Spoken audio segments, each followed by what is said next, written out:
voucher to the extension service and turn it in for money.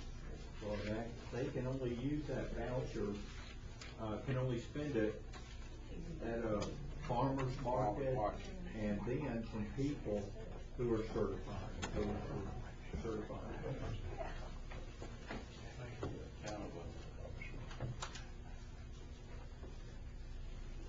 Well, these books I'm handing out, this is a book we produced at Auburn to kind of address a problem that's in all the rural counties.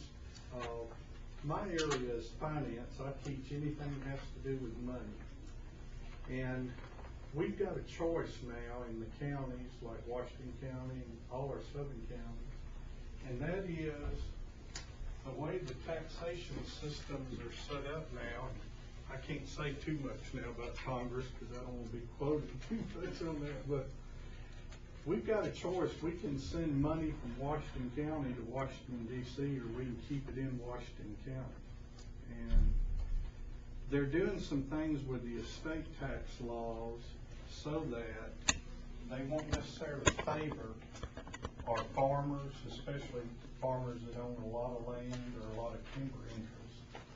And so the two things that I'm going to try to do here in Washington County is, number one, unlock some of the money that's being held in air property. It's estimated now that there are billions of dollars being held in the southern counties in air property.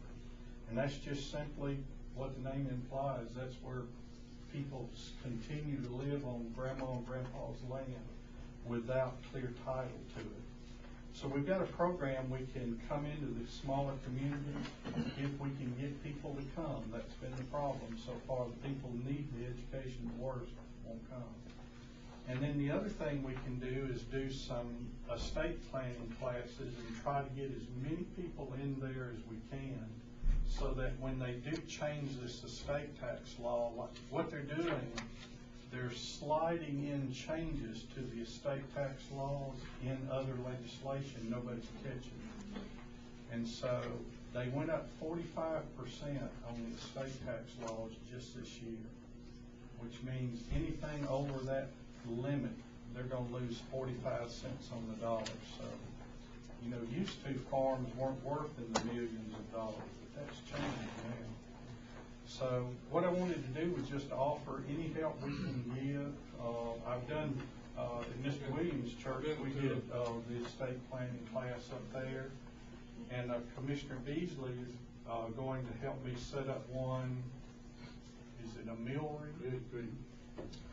Big Creek. Okay.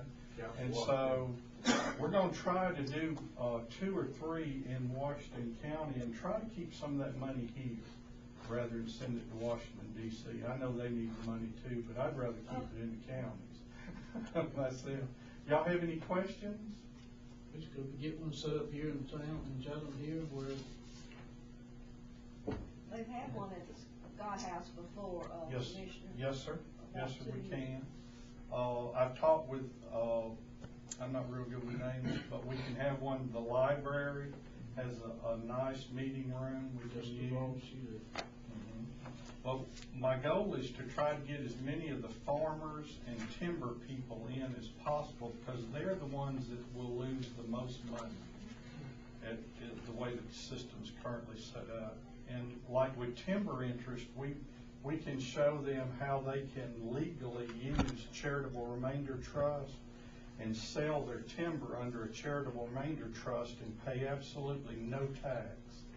And the reason that's important is it's 15% right now, and the rumor is that they're fixing to jump capital gains to around 40%, which gets all the timber people. So if we can save that money locally, that can stay in Washington County rather than go to Washington, D.C. is that about like inheritance taxes sticking on them? Something? Well, the estate tax is, but it's my understanding from what I'm reading in a lot of the trade journals is they're going to raise every tax. And the estate tax, the way they raise that is they keep the percentage at 45%, but what they do is they lower the deduction that you're allowed to have. and it's anybody's guess what they'll lower it to, but if they go back to the 1 million lifetime exemption, that's gonna capture hundreds and hundreds of farmers and people who own forest land. And 45% is that's pretty stiff tax, in my opinion. But, we're not out here trying to teach people how to evade taxes. What we wanna do is keep money at home and keep family farms from being busted up to pay taxes. I definitely like that idea of trying to get some of this.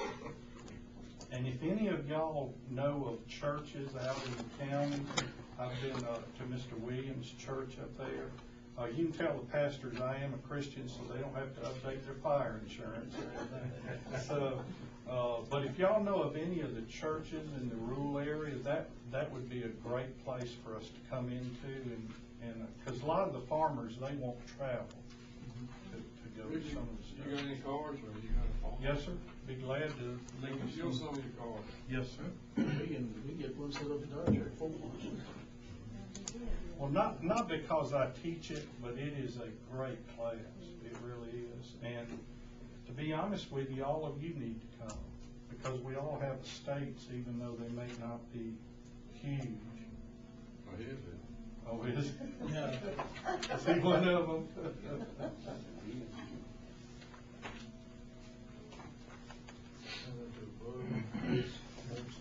And to get me, I don't have that many cards, but to get me, if you can call Richard.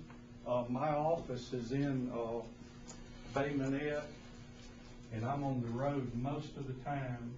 But Richard can give you, Mr. Williams, you've got my number, but Give me your my cell phone number is 334 703.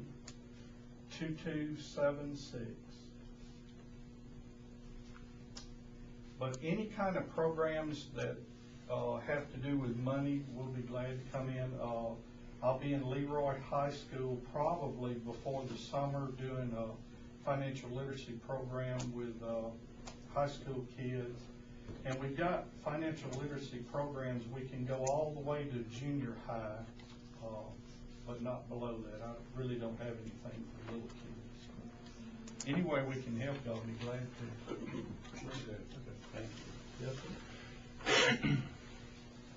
That's all. Thank you, Rick.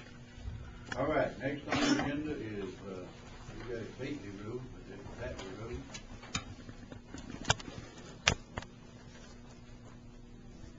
I don't know.